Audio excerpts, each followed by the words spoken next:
My sister slowed to a crawl as she approached the stoplight. She stopped, and the light turned red. From the left, a man approached her car, and, as if on cue, she reached into her console for some coins. By the time she rolled the windows down, the man was next to her car. Smiling, he said something to her.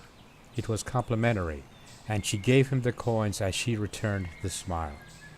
He walked away, and she turned to me and said, "He might just be a master in disguise."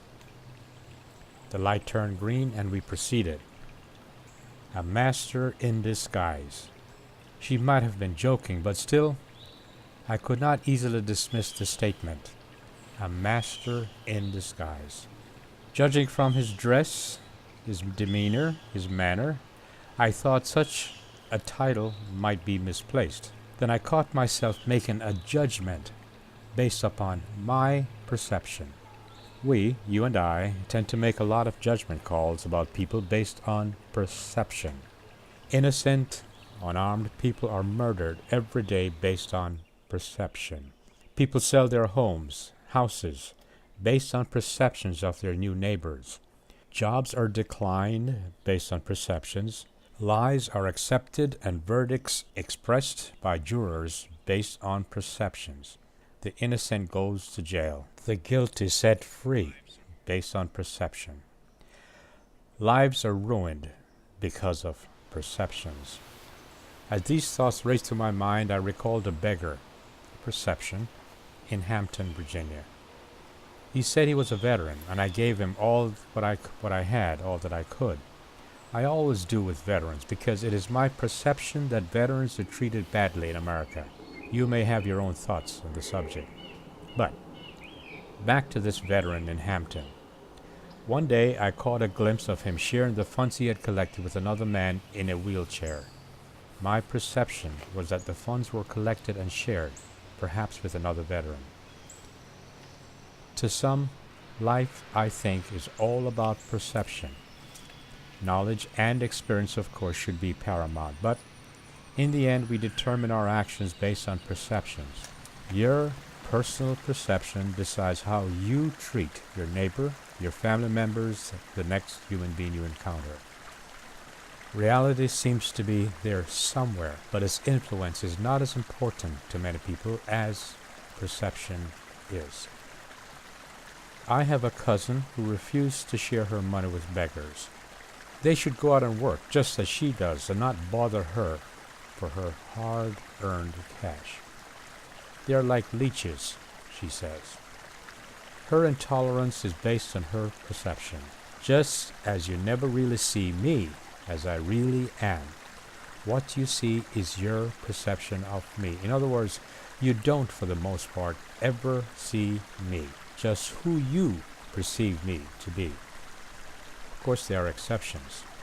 Then there are expectations. How many of us never reach our full potential because our expectations were too low? How many of us got sidetracked because we choose to live up to someone else's expectations? How many of us are in miserable relationship because of unrealistic expectations of the other? There is, after all, just so much one can do in living up to a facade.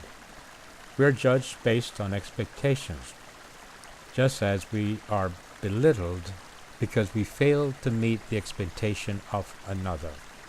The grandparent will dote on the doctor because he or she performed beyond expectation, while ignore the trash collector in the same family who, in their opinion, failed to live up to expectations. Back to that discussions I shared earlier. Someone asked me, "What do you do?" I answered, "I'm a photographer." They responded, "No, really, what do you do?" A daughter goes out to find a man that will exceed her father's expectation. A son finds a wife that will satisfy his mother's expectation. You see what I mean? As for me, my being is firmly rooted on the now, where I am today.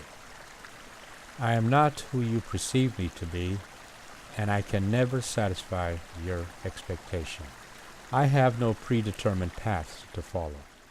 My path is not determined by your expectation, but by the influences yet to be determined, for the most part. Your disappointment in me is rooted in your mind based on your expectations of me, not in me or my reality. Chances are I am fine. I am just fine. It is your expectations that are warping your reality. I believe that a man is who he is, just as a woman is who she is by his or her own accord, and should have nothing to do with your perception, which is your choice. Your choice. So what if your daughter did not become the medical doctor according to your expectation? There's nothing wrong with being a trash collector. Impressing your neighbors and friends with the seeming accomplishment of your children or others say more about you and your values than your offspring. After all, what did you do with your life? Interestingly enough, according to Todd, the guru, that simple lesson is the last lesson a parent learns about his child, which, unfortunately for many, is a lesson learned way too late. Chances are I am not who you perceive me to be, and my expectations, chances are different than yours. I am, you see, who I am.